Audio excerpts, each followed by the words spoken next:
In 1977, Andrew Lloyd Webber decided to take a bunch of old T.S. Eliot poems, put them to music, and write one original song. Somehow that took 4 years to do. And then in 1981, it was released on Broadway with the uninspired name Cats, proving once and for all that Andrew Lloyd Webber is a hack. I like sort of pagan things, and cats are often pagan. And at the time, it didn't matter, because the majority of the population doesn't actually care about the theater, and Webber is to Broadway what Fast and the Furious is to film. There's a lot of noise, large set pieces, and melodrama dialogue that is laughable. This time it ain't just about being fast. I live my life a quarter mile at a time. I don't have friends. I got family. Except, instead of cars and explosions, he has professionally trained dancers and singers flop around wildly on stage while dressed up like furries.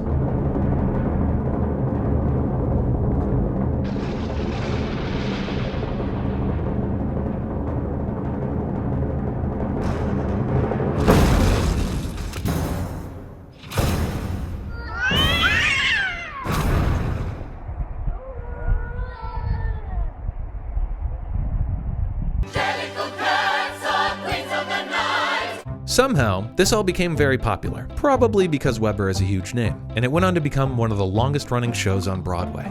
Now real quick, when I point out that Andrew Lloyd Webber is a hack, someone will instantly say, "That's Sir Andrew Lloyd Webber," like it somehow validates his work. It doesn't. People who really care about knighting or anything royal family related are the same kind of people who think astrology is real and worship the cult of celebrity. I don't care that some old bag liked one of his stupid plays. He's not a good writer. His work is devoid of meaning. He can't direct actors to act. He's eccentric and likes big things. And just because he's one of the most commercially successful doesn't mean he's any good. That's mostly about marketing and business, and those are two things that Webber is great at. Lloyd Webber seems keenly aware of his own limits. He writes the music, but not the words to his shows. Why haven't you written lyrics in your shows? Because I can't. Have you tried? When I was a kid, I tried, and I soon learned that this was not a skill that I really wouldn't.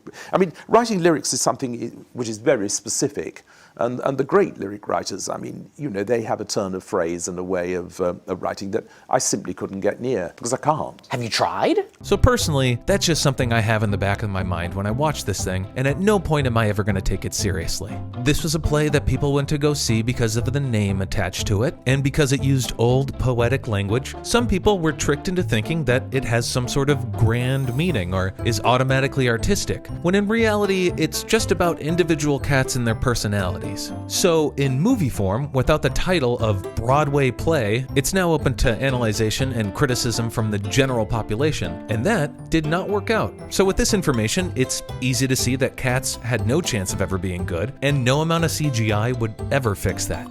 Sure, they could have gone the old school way and made it like a movie like Hook, a film filled with beautiful set pieces, hammy performances, and parts that wouldn't even make sense in a cartoon. But Hook had the mythology of Peter Pan behind it. Cats doesn't even give themselves a proper setting to fall back on. London, completely empty and lifeless. The whole movie could take place on the moon and it would have been the same. It would actually probably help explain the physics.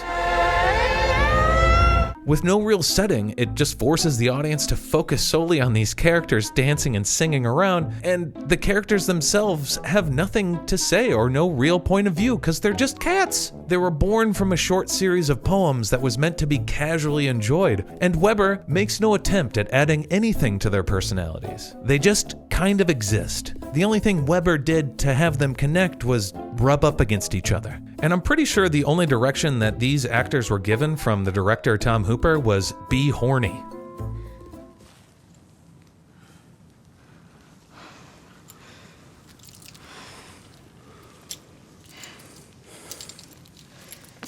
Just have weird barbed penised cat sex already, so we could all move on. Now, with all this said, you'd be surprised to find out that I love this film. It's easily the most fun I've ever had in a theater experience in my life.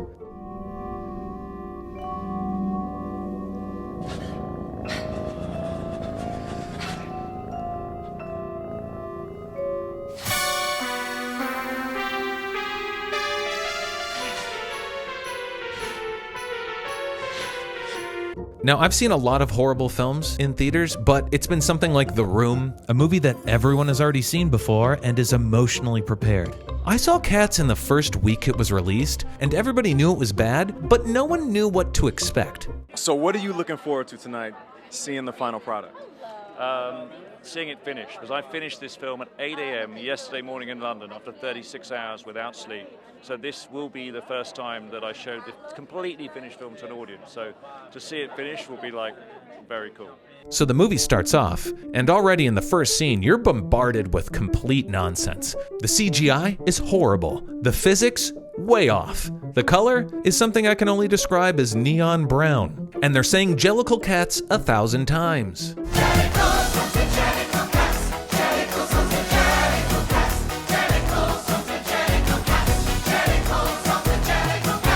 What are Jellicle Well, Cats? Jellicle Cats are a corruption of what the English sort of posh upper class say, dear little cats. So dear little cats become Jellicle Cats. Oh, dear little cats. And if you were in Downton Abbey, you would say, dear little cats. Oh, so dear little cats, dear Yes. little cats. And already in this very first song, you're starting to see these problems. When adapting this thing for film, they decided that they needed a new cat to be introduced to the group, so they just took one of the cats that was in the play, made them a new cat, so that way they could learn along and the audience will learn as well. It's a really old writing trick that's been around forever because it's really easy to make work, even when the audience knows it's being used. And it doesn't really work out if you put somebody in there who's a professional dancer and not an actor. This character needs to be expressive and relatable. And Francesca Hayward is very talented. She's a great singer, she's a great dancer, and she's beautiful, and I assume she's a good person, but she does not do a good job in this film. 90% of the movie, she just makes this pouty open mouth face at things. And I don't blame her for it. She clearly has no real direction. I blame the director. Help her out, Tom.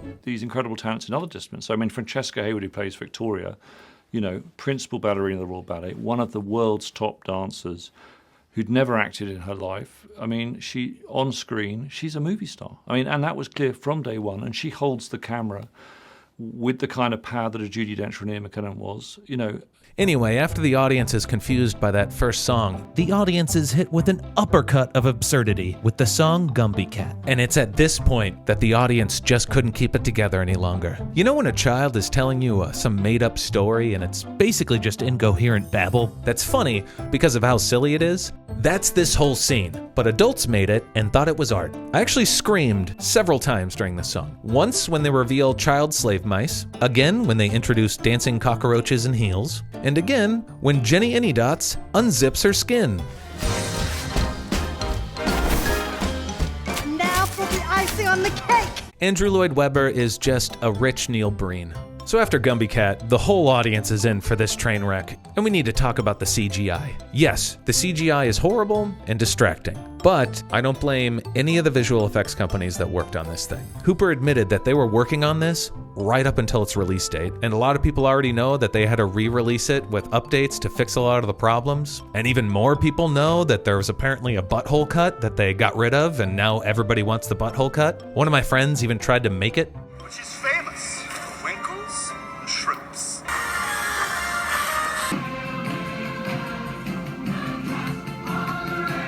So with all this, you can't expect any visual artist to make something amazing under these conditions. And then also when you're watching it, it's very clear that the film wasn't properly shot to begin with. And it sucks when these people at the top fail because then it hurts all these other people below them. One of these visual effects companies that worked on Cats actually went under after making their employees work 80-hour work weeks just to get it done. That's a sign of poor management and greed, not the talent of people that work there. They certainly don't deserve that kind of treatment, and they certainly don't deserve this nonsense.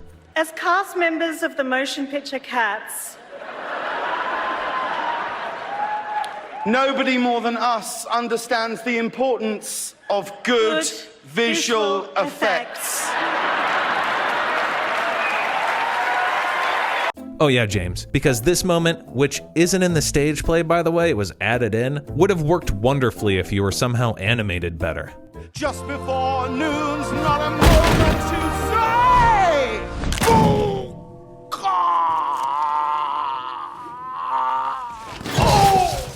You're a comedian, and you perform the equivalent of an America's Funniest Home Videos clip. Also, Rebel Wilson, would this have worked with more CGI? I can dance how he dances too. Let me see. It's easy. No, because it's not a joke. Look, I don't hate either of these actors. I think James is perfect for a show. I think he's very funny. I think he's a delight. Rebel Wilson is great when actually given good material, but they do a bad job in this movie, and they try to save face with a mean-spirited bit. To drop in for a drink at the drug.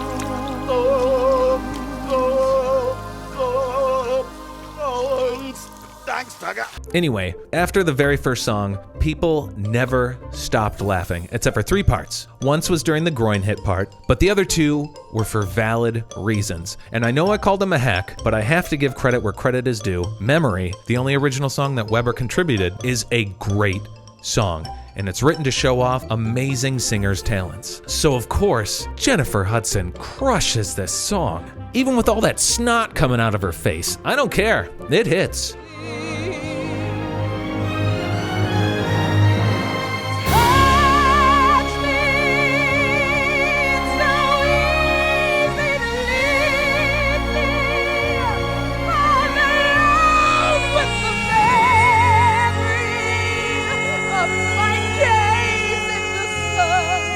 Also, Beautiful Ghosts, written by Taylor Swift. Great song. Loved this part. The memories were lost long ago, so I'll dance with these beautiful ghosts. Taylor Swift herself isn't in the movie much, but she does a great job too. Actually, I like almost all of the casting in this thing. Most of the performers are playing to their strengths. Robbie Fairchild is very expressive and real. Judi Dench is somehow the horniest thing in the movie, filled with horniness. Danny Collins and Neve Morgan do a great job with their cat characters, and their chemistry is amazing. Jason Derulo plays, I think, a perfect rum-tum tiger, and is giving it his all, even though he has to say nonsense like this. No more milk.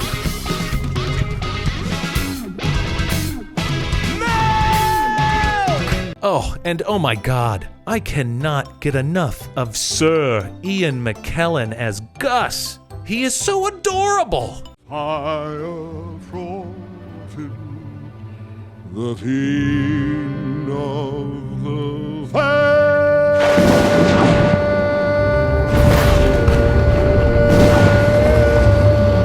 How can I adopt this thing?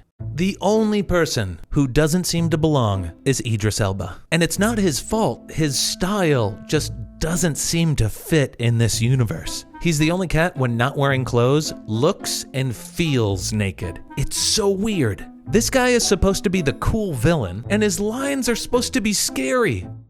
I judge a cat by its soul. He's got soul. I've got plenty of soul. Scary. McCavity! Come with me! Meow! Ineffable. Meow!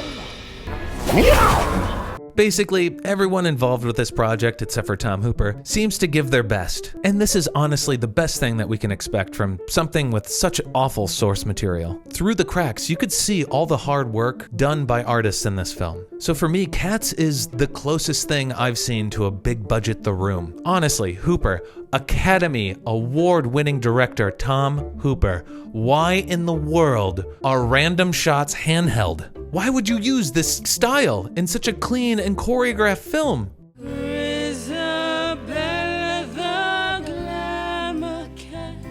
So anyway, that's why this is horrible, but I love it. Cats is the best when you view it how Taylor Swift did. She said she had a great time working on a weird-ass movie. And I had a great time watching it. 5 stars. So first, your memory I'll jog and say a cat is not a dog.